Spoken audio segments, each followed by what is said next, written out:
ಸ್ನೇಹಿತರೆ, ಇವತ್ತಿನ ಈ ವಿಡಿಯೋ ತುಂಬಾ ವಿಶೇಷವಾದುದು. ನಮ್ಮ ಚಂದಾದಾರರೊಬ್ಬರು ಕೇಳಿಕೊಂಡಂತೆ ಇಂದಿನಿಂದ ನಾವು ಭಗವದ್ಗೀತೆಯ ಸಾರವನ್ನು ನಮ್ಮ ದೈನಂದಿನ ಜೀವನಕ್ಕೆ ಹೇಗೆ ಅನ್ವಯಿಸಿಕೊಳ್ಳಬಹುದು ಎಂಬ ಹೊಸ ಸರಣಿಯನ್ನು ಆರಂಭಿಸುತ್ತಿದ್ದೇವೆ. ನಮಗೆಲ್ಲರಿಗೂ ಒಂದು ಪ್ರಶ್ನೆ ಕಾಡುತ್ತಿರುತ್ತದೆ. ಇಷ್ಟೊಂದು ಕಷ್ಟಪಡುತ್ತಿದ್ದರೂ ನನಗೆ ಯಶಸ್ಸು ಸಿಗುತ್ತಿಲ್ಲವೇಕೆ? ಅಥವಾ ನನ್ನ ಮನಸ್ಸು ಯಾಕೆ ಯಾವಾಗಲೂ ಚಂಚಲವಾಗಿರುತ್ತದೆ? ಈ ಎಲ್ಲ ಪ್ರಶ್ನೆಗಳಿಗೆ ಉತ್ತರ ಕುರುಕ್ಷೇತ್ರದ ರಣರಂಗದಲ್ಲಿ 5000 ವರ್ಷಗಳ ಹಿಂದೆಯೇ ಸಿಕ್ಕಿದೆ.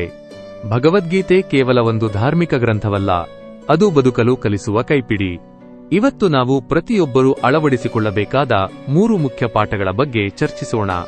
ಮೊದಲನೆಯದಾಗಿ, ಕೃಷ್ಣ ಹೇಳುವ ಅತ್ಯಂತ ಪ್ರಸಿದ್ಧ ಮಾತು, ಕರ್ಮಣ್ಯೇವಾಧಿಕಾರಸ್ಥೆ ಮಾ ಫಲೇಷು ಕದಾಚನ. ನಾವು ಕೆಲಸ ಮಾಡುವಾಗ ನಮ್ಮ ಗಮನವೆಲ್ಲ ಫಲಿತಾಂಶದ ಮೇಲೆ ಇರುತ್ತದೆ. ಉದಾಹರಣೆಗೆ, ಒಂದು ಉದ್ಯಮ ಆರಂಭಿಸುವ ಮುನ್ನವೇ ಲಾಭ ಎಷ್ಟು ಬರಬಹುದು ಎಂದು ಯೋಚಿಸುತ್ತೇವೆ. ಈ ಫಲಿತಾಂಶದ ಮೇಲಿನ ಅತಿಯಾದ ಆಸೆ ನಮ್ಮಲ್ಲಿ ಭಯ ಮತ್ತು ಒತ್ತಡವನ್ನು ಸೃಷ್ಟಿಸುತ್ತದೆ. ಶ್ರೀಕೃಷ್ಣ ಹೇಳುವುದು ಇಷ್ಟೇ: ನಿಮ್ಮ ಶಕ್ತಿಯನ್ನು ಫಲಿತಾಂಶದ ಬಗ್ಗೆ ಚಿಂತಿಸಲು ವ್ಯಯಿಸಬೇಡಿ. ಬದಲಾಗಿ ಆ ಶಕ್ತಿಯನ್ನು ಕೆಲಸದ ಗುಣಮಟ್ಟದ ಮೇಲೆ ಉಪಯೋಗಿಸಿ. ಯಾವಾಗ ನೀವು ಫಲಿತಾಂಶದ ಹಂಗಿಲ್ಲದೆ ಕೆಲಸ ಮಾಡುತ್ತೀರೋ ಆಗ ನಿಮ್ಮ ಕೆಲಸ ಪರಿಪೂರ್ಣ ಆಗುತ್ತದೆ. ಪರಿಪೂರ್ಣ ಕೆಲಸಕ್ಕೆ ಯಶಸ್ಸು ತಾನಾಗಿಯೇ ಬರುತ್ತದೆ. ಎರಡನೆಯದಾಗಿ, ಮನಸ್ಸಿನ ನಿಯಂತ್ರಣ. ಅರ್ಜುನ ಕೃಷ್ಣನಿಗೆ ಕೇಳುತ್ತಾನೆ, ಪ್ರಭು, ಈ ಮನಸ್ಸನ್ನು ತಡೆಯುವುದು ಗಾಳಿಯನ್ನು ಹಿಡಿಯುವುದಕ್ಕಿಂತ ಕಷ್ಟ ಏಕೆ ಎಂದು. ಅದಕ್ಕೆ ಕೃಷ್ಣ, ಅಭ್ಯಾಸೇನ ತೂ ಕೌಂತೆಯ ಎನ್ನುತ್ತಾನೆ.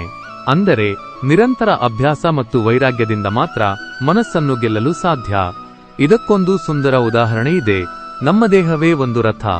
ಈ ರಥಕ್ಕೆ ಕಟ್ಟಲಾದ 5 ಕುದುರೆಗಳೇ ನಮ್ಮ ಪಂಚೇಂದ್ರಿಯಗಳು. ಈ ಕುದುರೆಗಳನ್ನು ನಿಯಂತ್ರಿಸುವ ಹಗ್ಗವೇ ನಮ್ಮ ಮನಸ್ಸು. ಸಾರಥಿಯಾದ ಬುದ್ಧಿ ಸರಿಯಾಗಿದ್ದರೆ ಮಾತ್ರ ರಥ ಸರಿಯಾದ ದಾರಿಯಲ್ಲಿ ಸಾಗುತ್ತದೆ. ನಾವು ನಮ್ಮ ಇಂದ್ರಿಯಗಳಿಗೆ ಗುಲಾಮರಾಗಬಾರದು, ಅವುಗಳನ್ನು ನಮ್ಮ ಗುರಿಯತ್ತ ನಡೆಸಬೇಕು. ಮೂರನೆಯ ಪಾಠ, ಸ್ಥಿತಪ್ರಜ್ಞತೆ.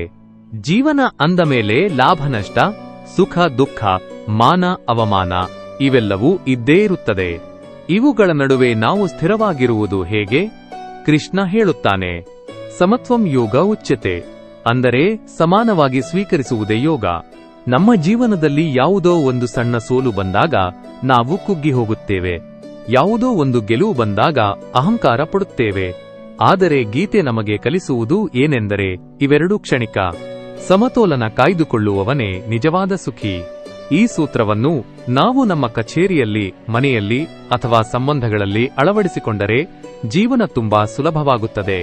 ಗೆಳೆಯರೇ, ಭಗವದ್ಗೀತೆ ಎಂಬುದು ಒಂದು ಸಾಗರ. ಇವತ್ತು ನಾವು ನೋಡಿದ್ದು ಕೇವಲ ಕೆಲವು ಹನಿಗಳನ್ನು ಮಾತ್ರ. ಈ ವಿಷಯಗಳ ಕುರಿತು ನಿಮ್ಮ ಅಭಿಪ್ರಾಯವೇನು? ಮತ್ತು ನಿಮ್ಮ ಜೀವನದಲ್ಲಿ ನೀವು ಯಾವ ಸಮಸ್ಯೆಯನ್ನು ಎದುರಿಸುತ್ತಿದ್ದೀರಾ ಎನ್ನುವುದನ್ನು ಕಾಮೆಂಟ್ ಮಾಡಿ ತಿಳಿಸಿ. ಮುಂದಿನ ವಿಡಿಯೋದಲ್ಲಿ ಅದಕ್ಕೆ ಗೀತೆಯಲ್ಲಿರುವ ಪರಿಹಾರವನ್ನು ಹುಡುಕೋಣ.